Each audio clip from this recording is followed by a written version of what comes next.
Hello, hello. What's up, brother? How are you? Great. What about you? Chilling. Are we live already? I think so. Yeah, bro. Damn. Hold on. Let me get ready real quick. Hold on. Just teasing you.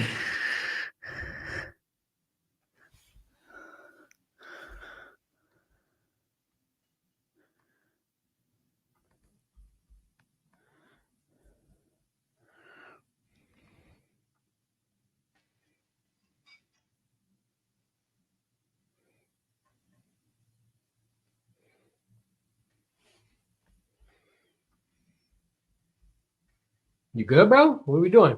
I'm excellent. I'm ready to go. All right. My bad. I was waiting on you, dude. Oh, no. Man? I'm How are you? doing great. What about you?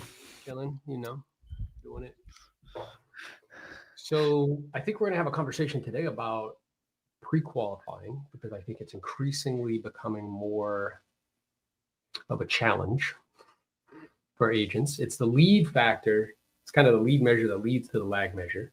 I was sharing on a group coaching call that I actually had an agent say to me in the DMs, they were like, hey, nothing's selling on the listing side. So I think I just want to go work with buyers.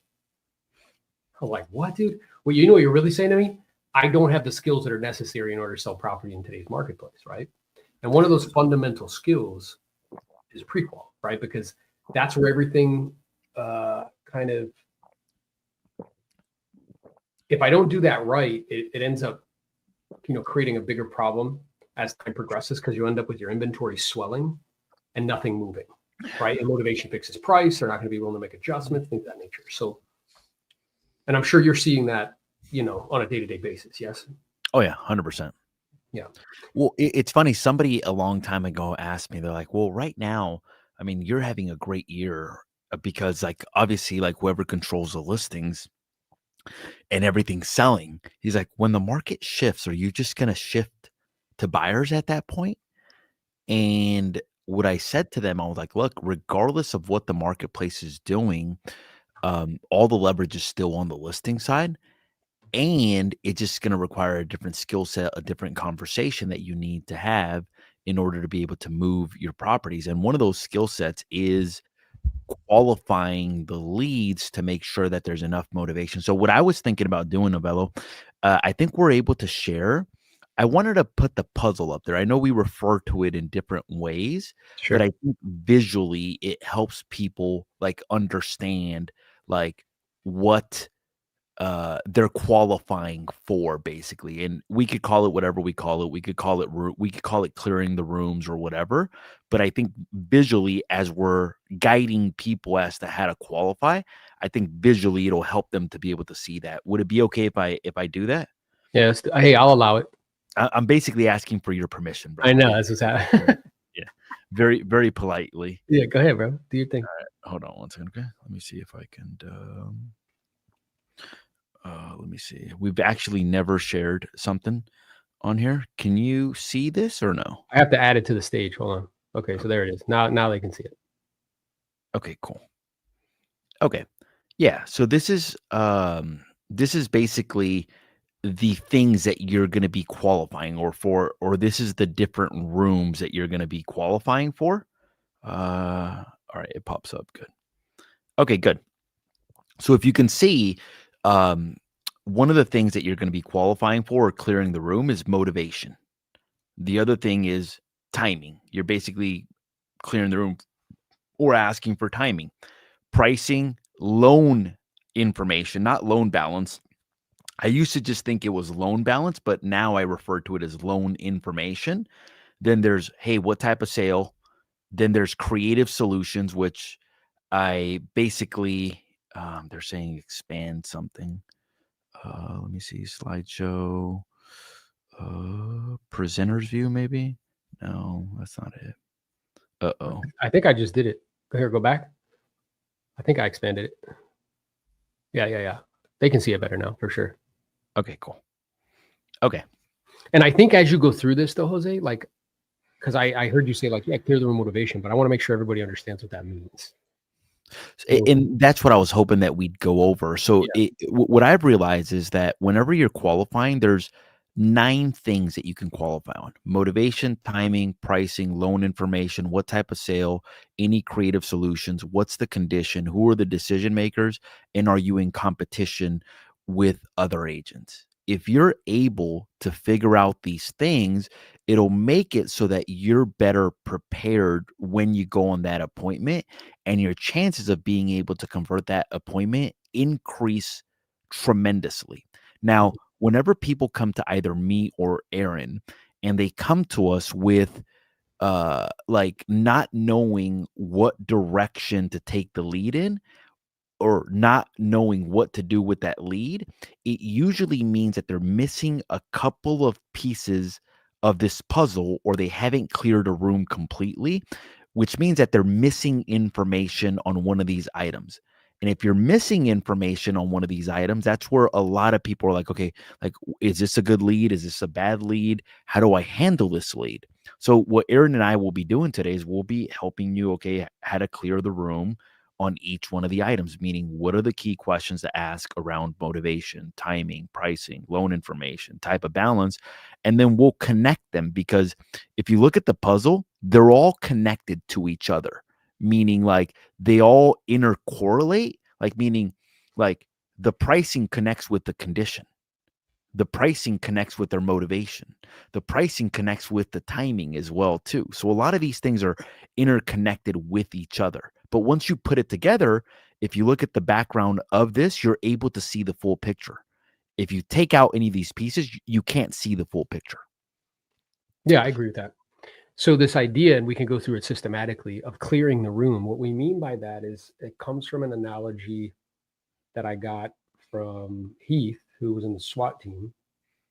And, in SWAT, they're trained to clear rooms. So when they break down a door, they go in, together as a team, and they break off, and they each have a responsibility to clear a room. So they'll go into a room, they'll look around looking for bad guys and be like, okay, clear.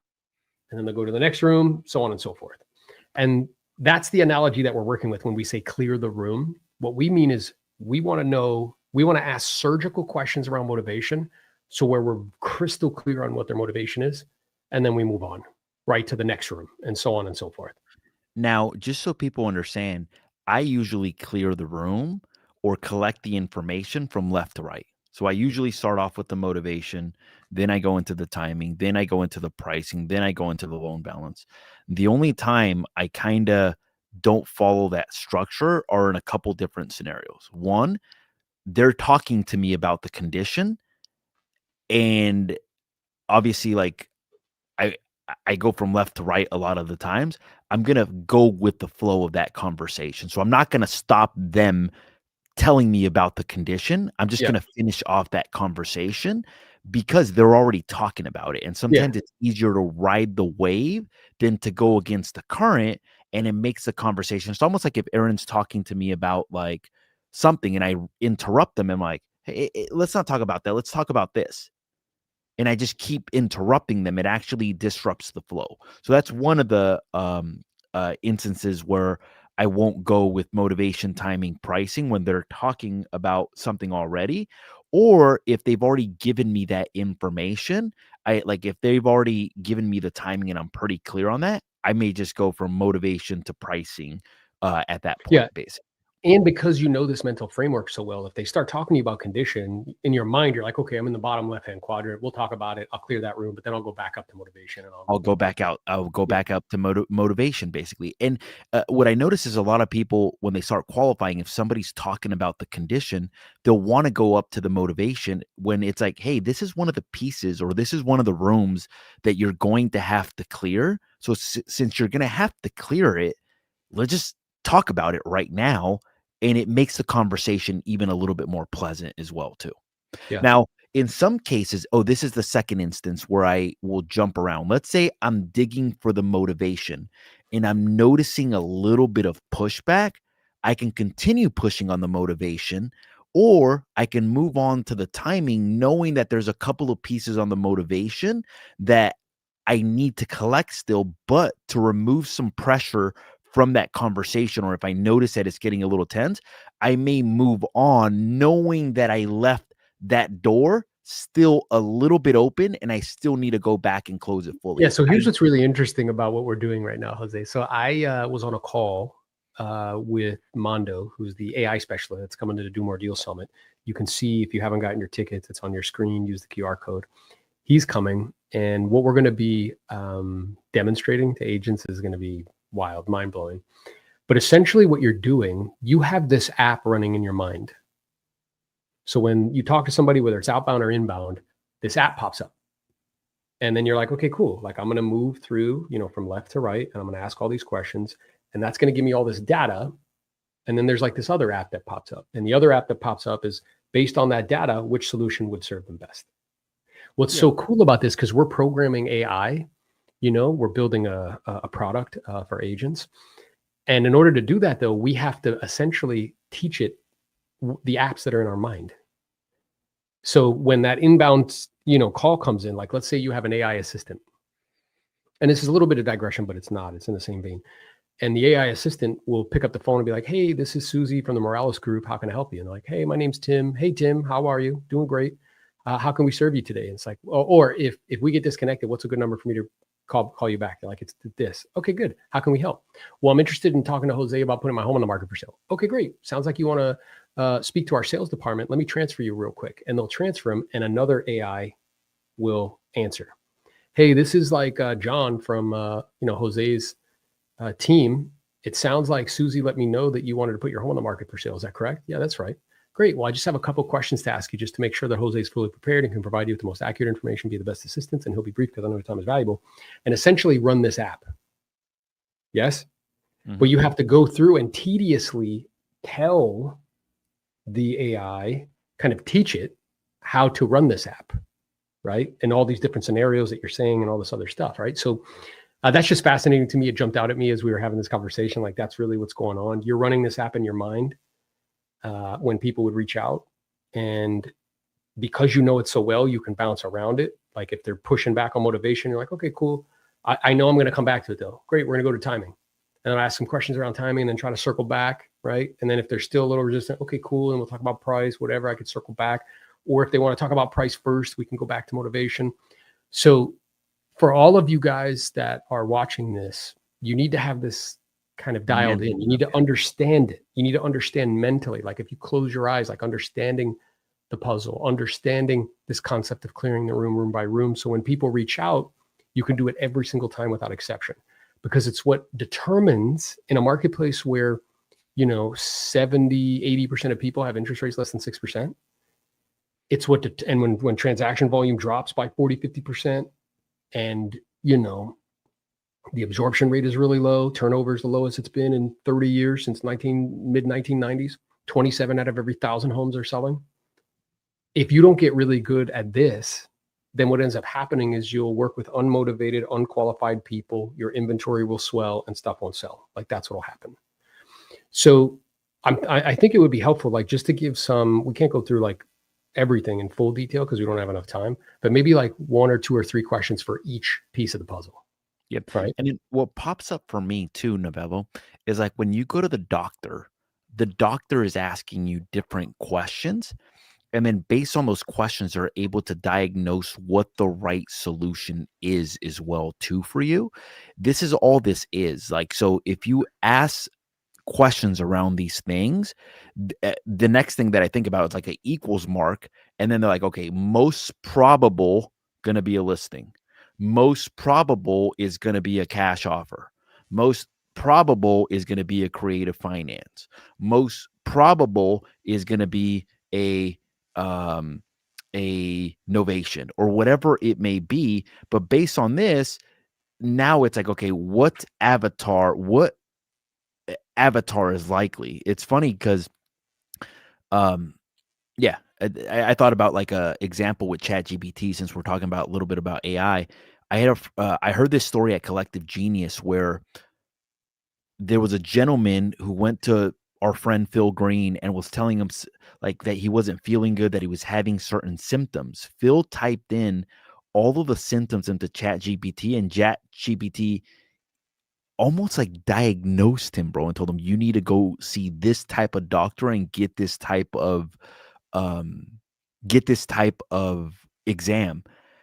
I did the same thing for a client yesterday where she's like, my husband is this, they think it's this, but it's not this. And we're so lost. I typed in all the systems, bro. And what came up was like, hey, look, only 1 in 500 people get this. Or there's only 500 known cases in the world. But based on what you're telling me, there's a very high probability that it's this. And I was just like, damn. So what happens is when you learn how to ask these questions, you're going to realize like the probability of them being cash or the probability of them being a listing or whatever it may be. And then you're able to have a better conversation with them because you know what direction you're going in more than likely. That's exactly right. Yeah, that's right. So let's look at this. So let's say somebody calls up and they're like, hey, I'm thinking about putting my home on the market, or it's an outbound call and you booked an appointment. Great. It's time to pre-qual. Yeah. Hey, So, before we get together, there's a number yeah, of questions I need to ask you. yep. And I'll be brief because I know your time is valuable. Not like, is this a good time? Because if you say, is this a good time? They're going to be like, no. And then you're going to have to chase them down. So I'll be brief Mhm. because I know your time is valuable. And then we start to clear these rooms room by room. So let's say motivation. Here's a couple questions you could ask around motivation. So, my job's to help you. It's never to talk you into doing anything. I guess I'm curious. I'm sure your home is lovely. It's in a great area. Hopefully, I'm not being too straightforward. Was there any particular reason you were even considering selling it? I need to know motivation, right? Is it an option for you to not sell the home and still move? Is it an option for you to rent the home and still move? I've only spoken to you. You seem to be excited about making this move happen. Is there anybody else on title, any decision makers, any business partners? And if so, how do they feel about it?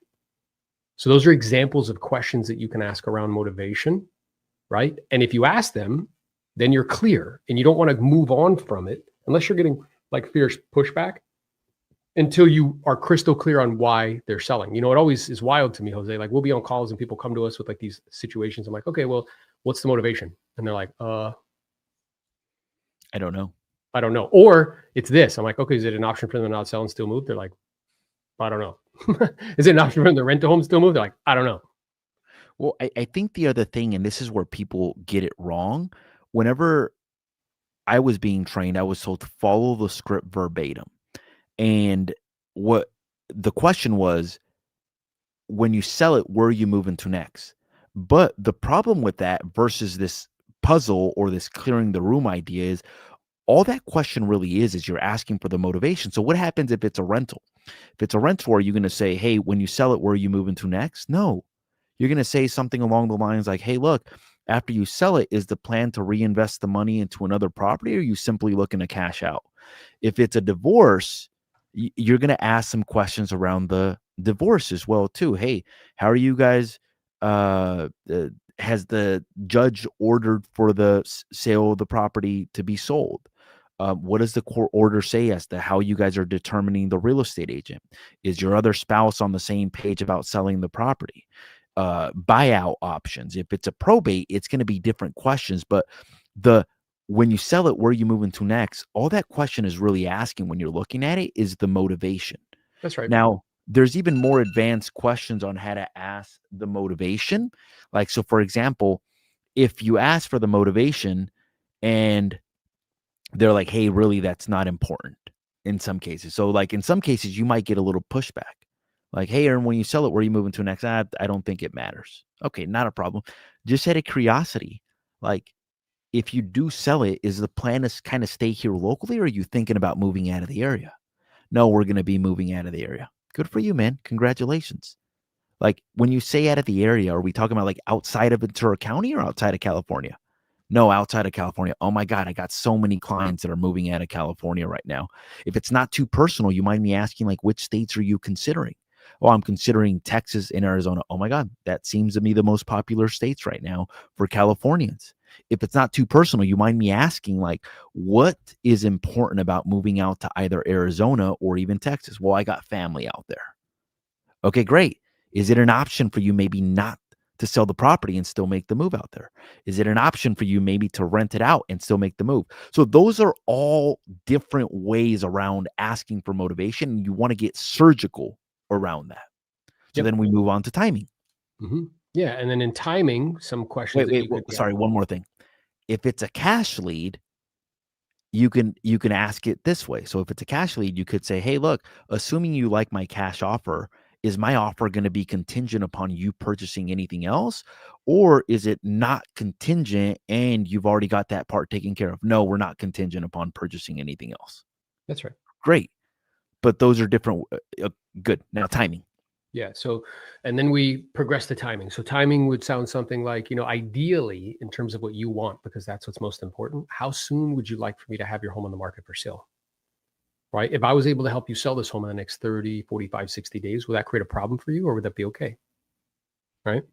So, you want to gauge because so many agents go on appointments where they don't ask these questions and they don't realize that these people are 8 months out, 10 months out, 12 months out. They get all their hopes up. They go on the appointment. They get all excited and like, hey, thanks for coming out. And you're like, okay. And you just hope and wish and pray that like maybe they call you back or maybe they decide to sell and you play this follow up game over time.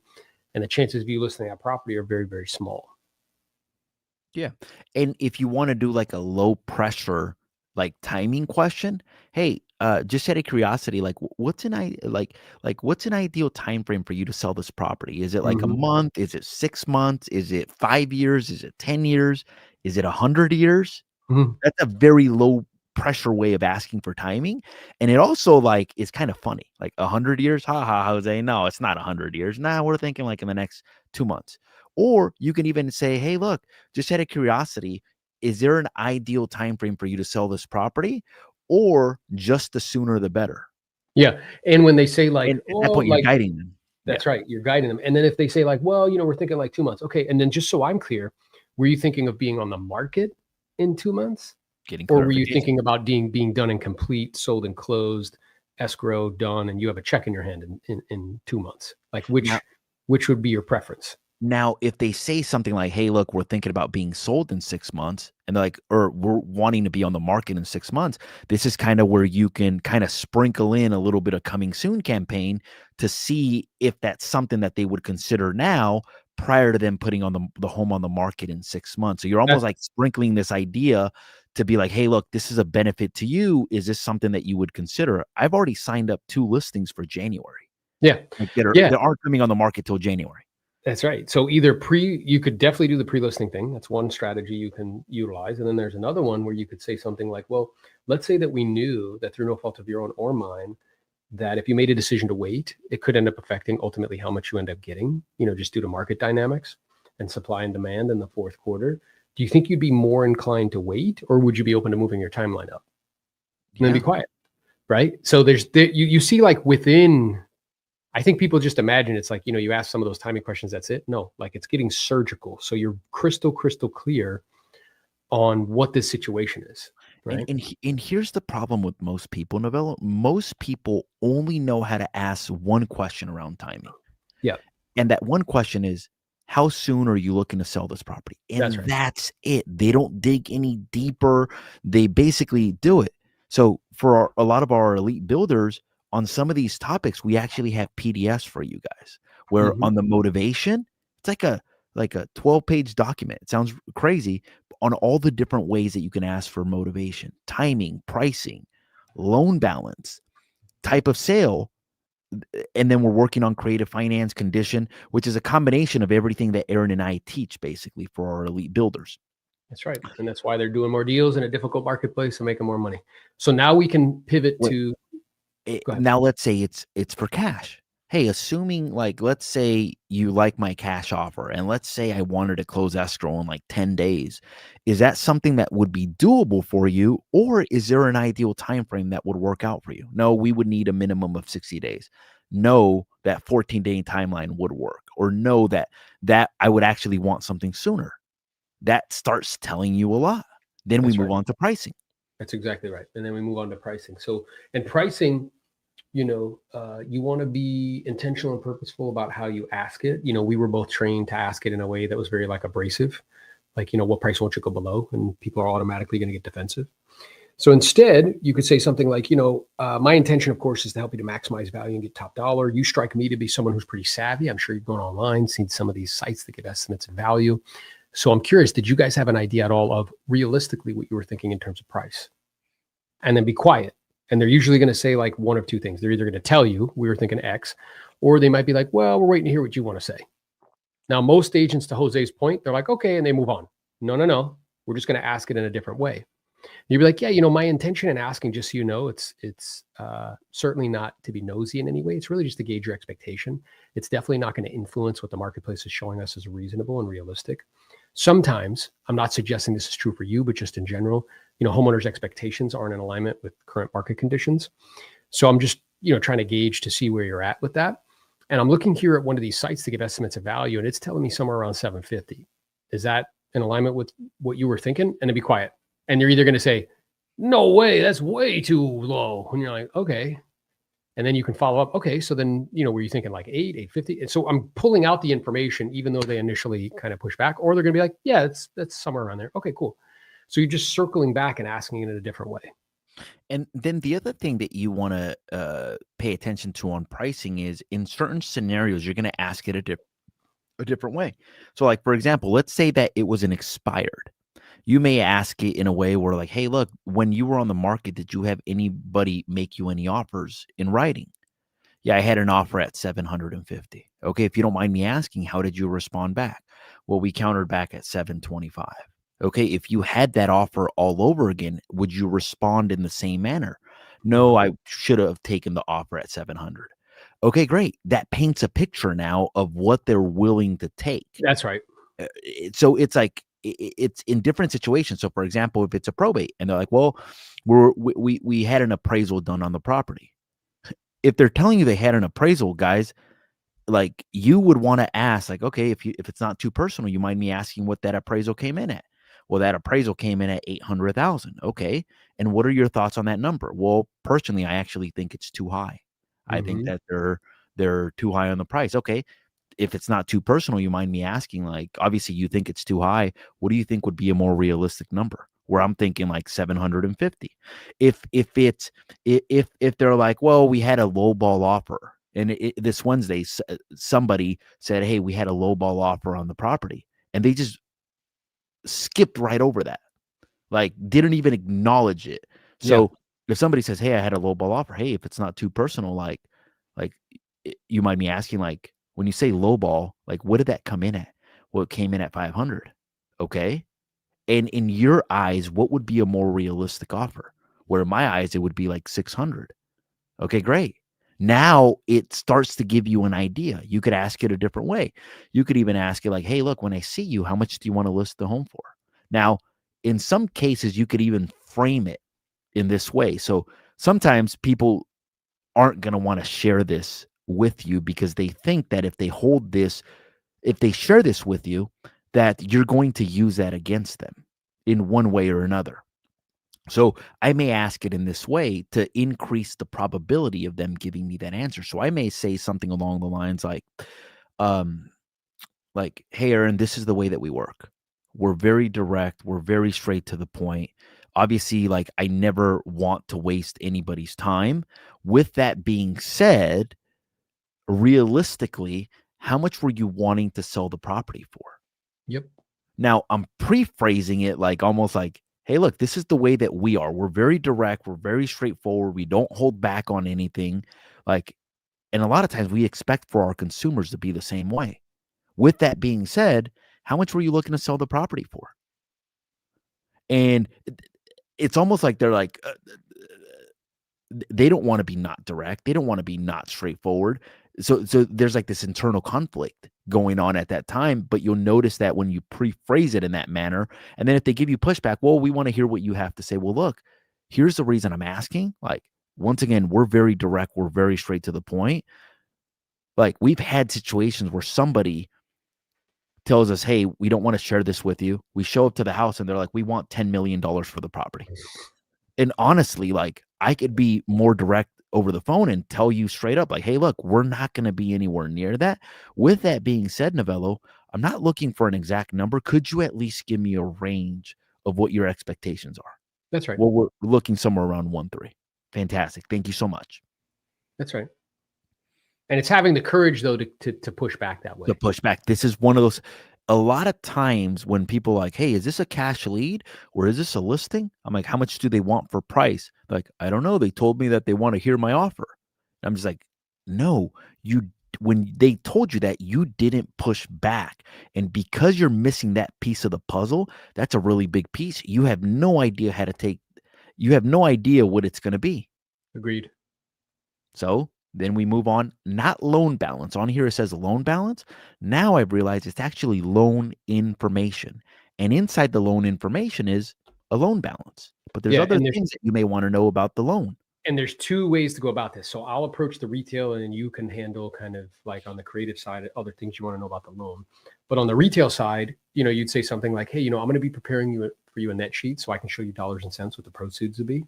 And in order to do that properly and professionally, I just need like a roundabout, right? Do you know if there's any liens or encumbrances or mortgages? Is there anything still owed on the property?" And then be quiet, and they'll be like, "Yeah, we owe like this amount." Okay, great, I got the information. Now, if they push back again, well, why is that important? Well, again, my intention in asking isn't to be nosy. My intention instead is to gather as much information as I can so I can give you a clear picture of equity. For most homeowners, that's very important to them when they're making the decision about the move and how much they're going to be able to take to their next destination. And in order to do that properly and professionally, I just kind of need a roundabout.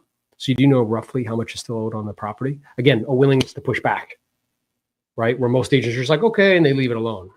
Right? Now, that's only one piece of information.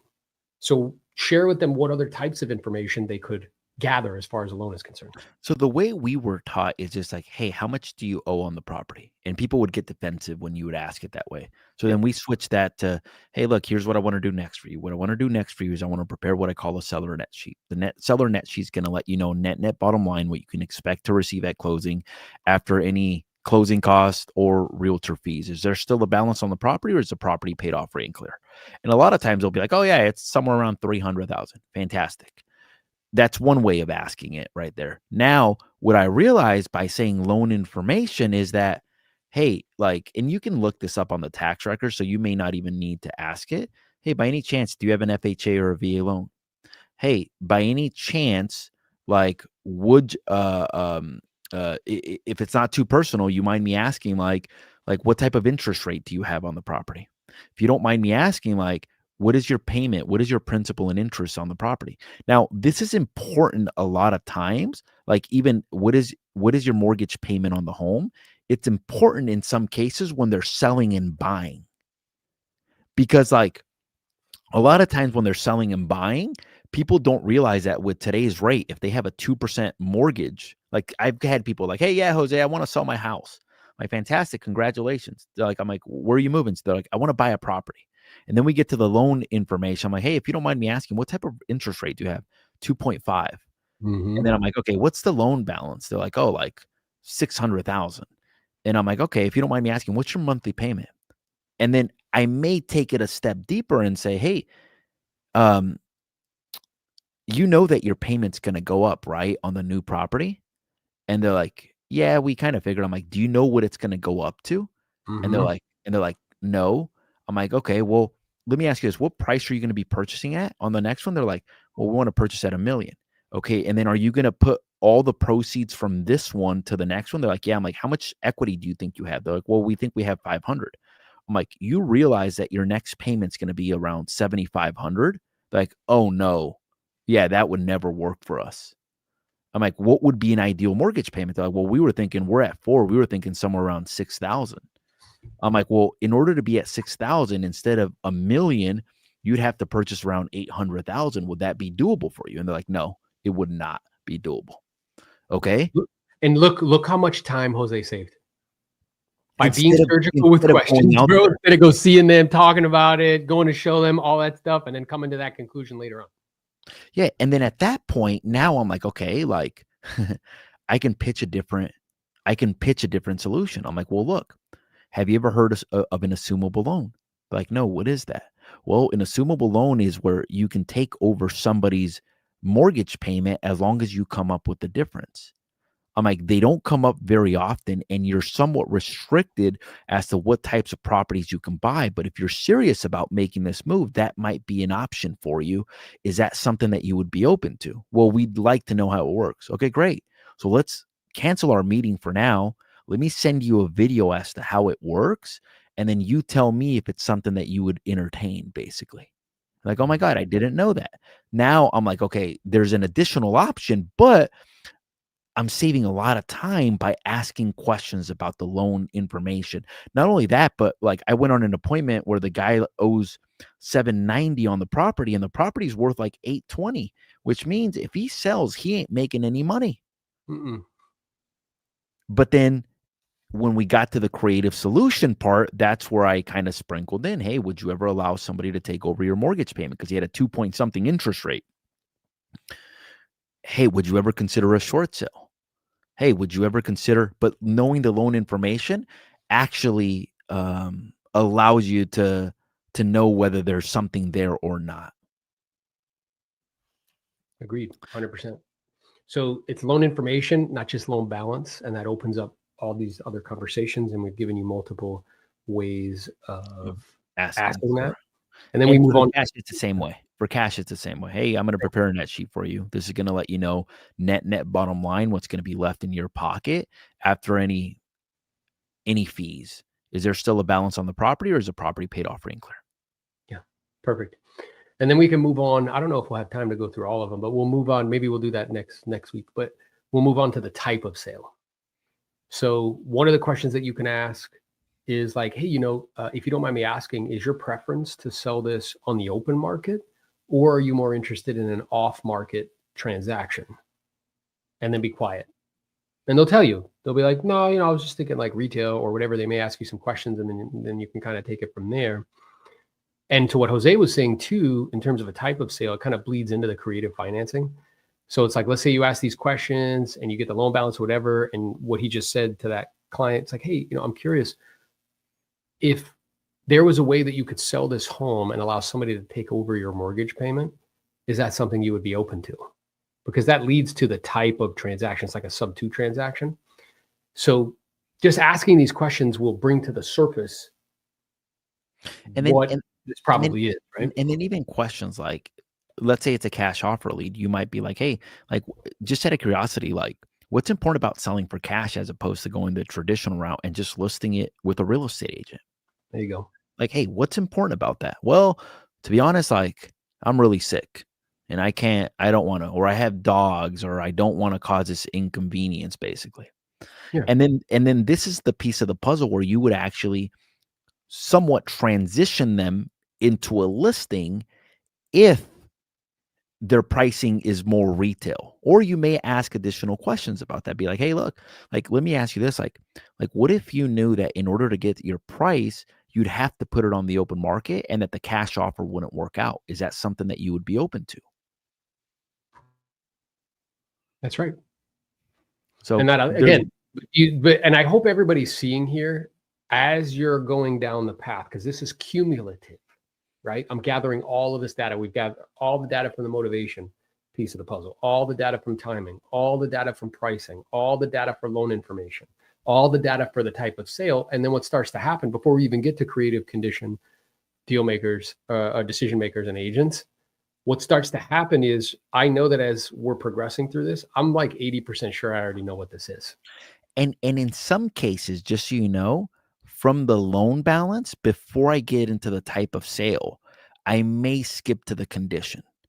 Yeah. Now, here's the reason why. Like, if they tell me, like, a price below market value and they want a cash offer, a lot of it depends on the condition. So before I even transition them to a listing, I may say, "Hey, what's the condition of the property?" "Oh, it's fully remodeled. We've got about 300,000 into the property." I'm like, "Oh, man, that's phenomenal. It may make sense for a cash deal."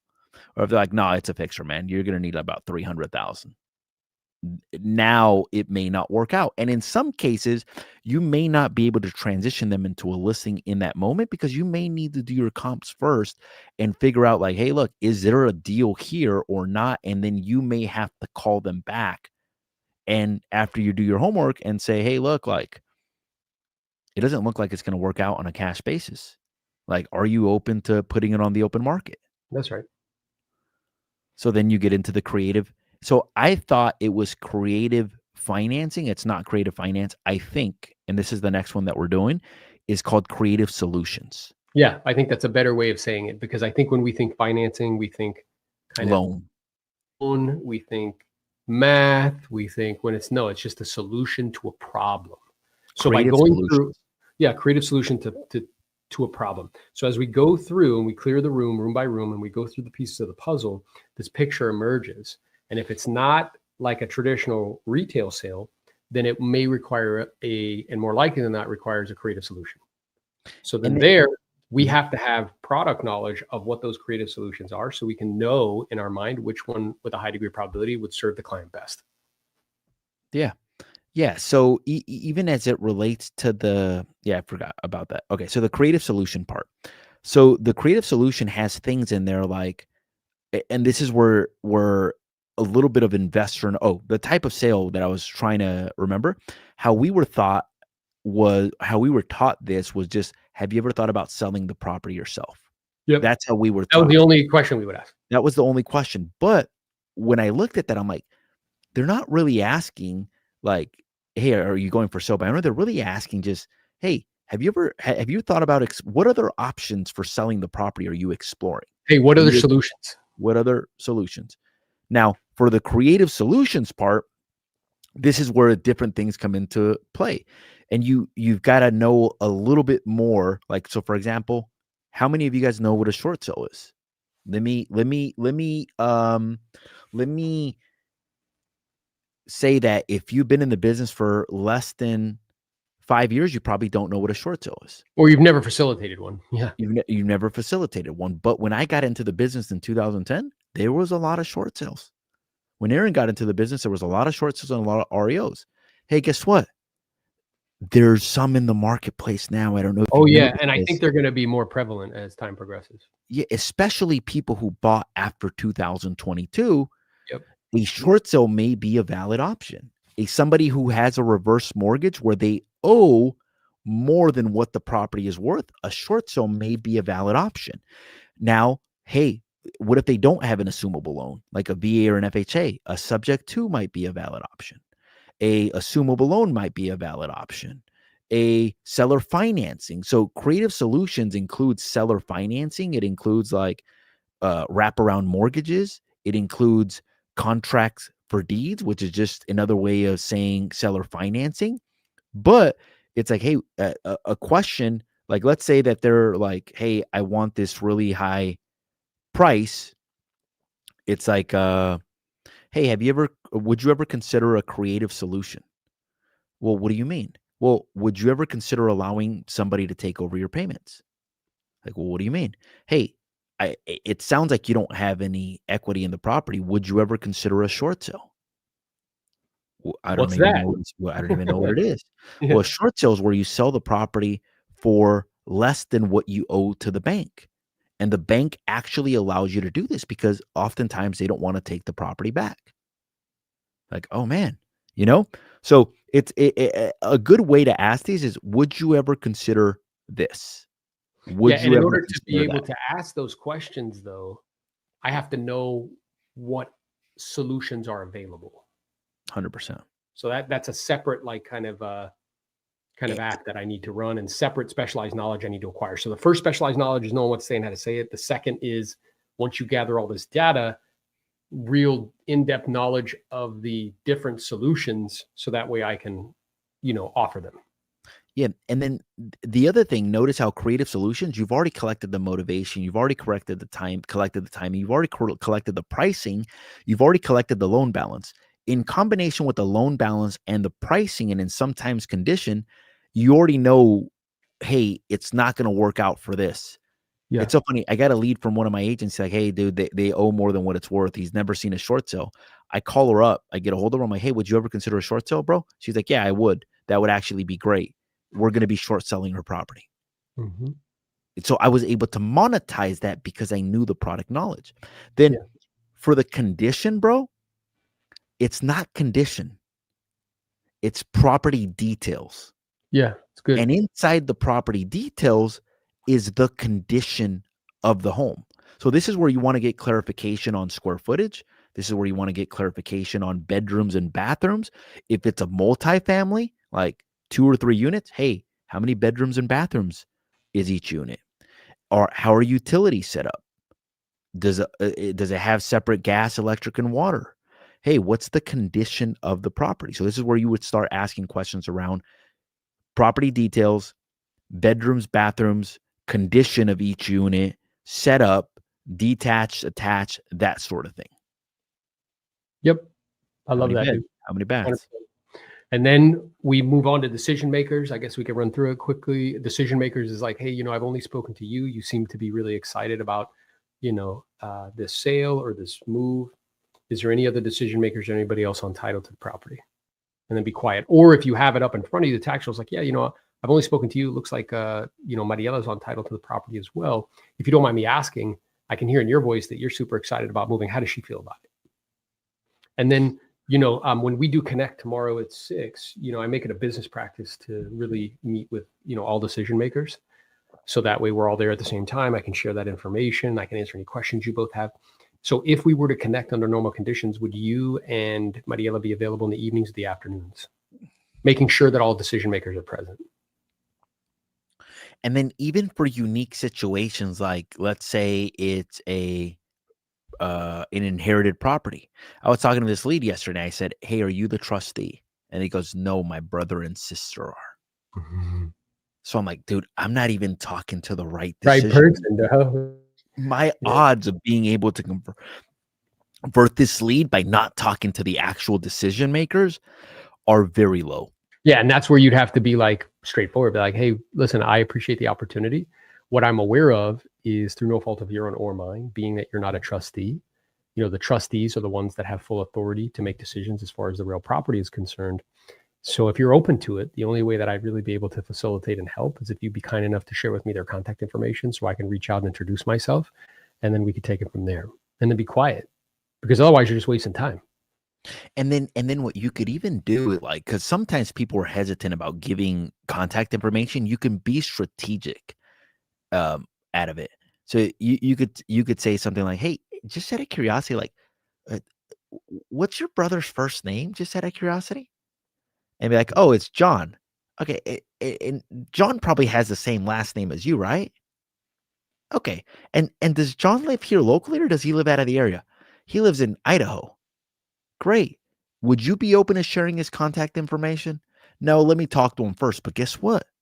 With systems like Forewarn, I've already got everything I need. Yeah, you can I find already them. got, I can find him. So now I'm able to basically reach out to him directly. Or in yesterday's case, I asked him the question. He's like, look, I don't really feel comfortable sharing that. But he gave me enough information. So what did I do? I basically looked up the obituary and on the obituary, he said my brother and sister. And guess what? In the obituary, it had his brother Name. and sister's full name basically on there. Look at Jose becoming an FBI agent, bro. I love that, dude. Let's go. But because of that, now you're able to make sure that you're talking to the right decision maker. Now I want a divorce. Hey, look, how are you guys going about making this decision? Yeah, Has the like if you don't mind me asking, like, is this amicable? Like, are you guys on speaking terms, or is it a situation where you're having to only speak to each other through attorneys? I guess I'm wondering, as far as the selection process of an agent is concerned, being that there's no decree. Well, if you don't mind me asking, is there a divorce like that says the property has to be sold? And being that, let's say there isn't one, how do you foresee this going about in terms of the selection process of an agent? yeah, who's going to make the decision? Yeah. Hey, who lives at the property? You know? And then, and sometimes a court order, there is a decree. Okay, and what does the decree say Right. about how the agent's gonna be selected? That's Well, right. it says that my ex-wife is gonna be the one choosing the agent. Okay. Guess what? And then I guess I'm curious because, I'm imagining, and I don't know if this is true or not. You'll be able to tell me that if you were to say to her, "Hey, I have an agent," she may not be open or receptive to that. So, like, how do you foresee going about me having a conversation with her and then be quiet? Right. So, but the point is, and the thing that I want everybody to see here, like, look at how surgical you need to be to know everything. And what people don't realize is they're like, man, you do all that up front. I'm like, yeah, because I'm doing all the heavy lifting up front, right? Ahead of time. And that makes the business way more effective and efficient. You don't waste time on unqualified appointments. You don't waste time speaking to people that aren't decision makers. You're crystal clear on motivation, timing, pricing. Like, they're doing business. And if what my mental map is like, look, dude, if I'm going to spend time away from, my children, my wife, like other things I could be doing and people I'm doing it with, it's because we're doing business. Like, they're going to buy or sell, they're going to do something, whether it's with me or somebody else, but they're doing something. Well, not only that, but the only way, like, people look at you, Novello, like, when you sold 150 to 200 homes, and they're like, I'm selling 20 homes and I'm going bananas. Like, the only way you're able to do that is to be very surgical about how you're spending your time and who you're investing your time in. If you're Mhm. not doing this, like, here's what most agents do. They receive a phone call, "Hey, I want to sell my property." And they're like, "Okay, great. When can I come over? Tomorrow at 3. Okay, great. See you tomorrow at 3." But then you have none of this information. So you may show up and like, yeah, I want $10 million for my property. And you're like, dude, like, because they're so excited about going out and just meeting with somebody just for the sake of meeting with them and then posting on Instagram, like, hey, appointment time, That's like, right. you know? But okay, so now then we move on to agents. So the way I like to ask for agents is, hey, just out of curiosity, like, what are you looking for in whoever it is you end up selecting as your agent? Like, what Yeah. qualities are you looking for? Hey, I'm looking for somebody honest. I'm looking for somebody transparent.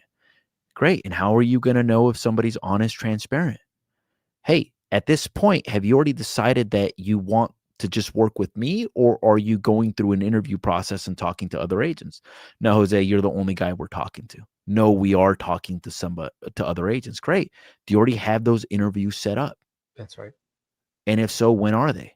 Oh, they're like literally like right after your interview on Monday at 3 o'clock. So like literally they're coming at 4 o'clock. And then I would even Okay. dig even more. It's like, okay, and then I'm curious because some, you know, homeowners, they set up 3, and at the same time, they might be the type of person that when they see what they're looking for, they might just, cancel the others and just go ahead and hire them. So I guess I'm curious, are you committed to interviewing all 3?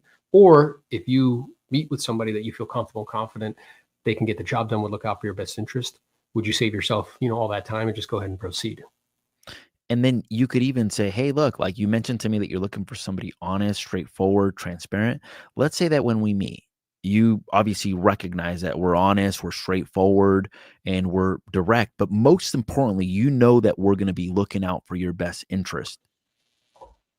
Assuming we can demonstrate that to you, would you be open to the possibility of working together when we meet tomorrow at 5 p.m.? Absolutely, Jose. I would be open to it. Mhm.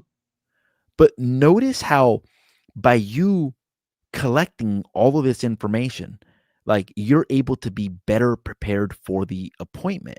And even, like, because it dictates your appointment. Like, let's say they're like, "Yeah, I have an appointment 30 minutes after you." Guess what that means, Jose? You better be extremely efficient in those 30 minutes.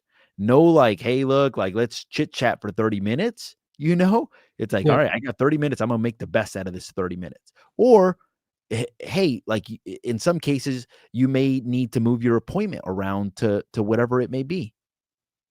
That's exactly right.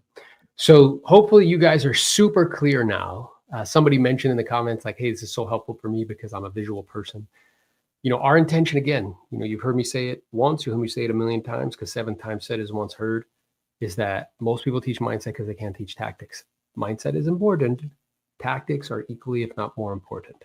So we're all So about giving you the tactics that you need in this environment, because this environment isn't changing anytime soon, guys. right? Interest rates are still double what they were 3 years ago. Transaction volume went from 6.5 million to 3.9 million. We had 3 years in a row of that. Um, the absorption rate is really low. Again, lowest it's been since 1995, where only 27 out of every 1,000 homes are selling. They're trying to create products to boost the market, which is 50-year mortgages, which you end up paying the bank double the amount of interest you would pay them, or portable mortgages. They're trying to do everything they possibly can to try to help out this real estate market. But I don't foresee any of that changing anytime soon. So if you do not learn this skill, okay, skills pay the bills, you will have a difficult time in this market. But even if it doesn't, though, like, let's say the market gets better, it just means that you can go from 100 to 200 deals That's right. in the same amount of time Yeah. by being more efficient. So whether the market is this or the market is great, this is a skill that you need to learn. Now, this is what I did in my office. I literally took a screenshot of this and I have it to the right-hand side. So as I'm talking to leads, I'm like, okay, do I have the motivation? Do I have the timing? Do I have the pricing? Do I have the loan balance? I've seen people with a pre-qual script that's like 3 or 4 or 5 different pages. And I'm like, look, guys, like, this is really what you need to know. And this is really the questions that you need to ask around. Obviously, there's layers of the motivation, there's layers of the timing, there's layers of the pricing. But if you know that, I think that that'll basically help you be more efficient, basically. That's exactly right. So if you want to learn more on how to do this, be sure to follow me. And then also get your tickets to the Do More Deal Summit, because we spend 2 or 3 days going over all this stuff in depth. You could see me and Jose present live, other fantastic people in the real estate space, all with the goal and objective of equipping you with what to say and how to say it, and what lead sources are working, and the tactical skills you need to get your unfair share of the business. We look forward to seeing you there. Let's go. Let's grow. Later, Peace. guys. Bye.